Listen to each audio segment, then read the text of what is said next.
صباح النور، صباح الفل، صباح الخير حبوباتي، كصبحتوا على خير؟ كلشي مزيان؟ نتمنى تكونوا بخير وبصحه جيده. الصباح هذا بغيت نشارك معكم، بغيت نبدا الريجيم ديالي الحقيقه. بعدت على الريجيم بزاف ووصلت لواحد الوزن اللي هو خايب. وهذا الصباح هذا صبحت كان يعني البارح بديت الحقيقه، واليوم بغيت نشارك معكم الفطور اللي هو صحي وريجيم اللي مزيان.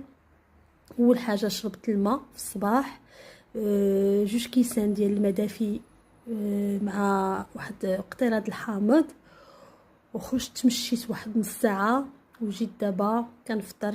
الفطور عندي هنا فيه واحد المعلقه كبيره زيت العود، 50 غرام تقريبا ديال الخبز ديال الزرع كومبلي اللي عجنته كامل باش نفطر به،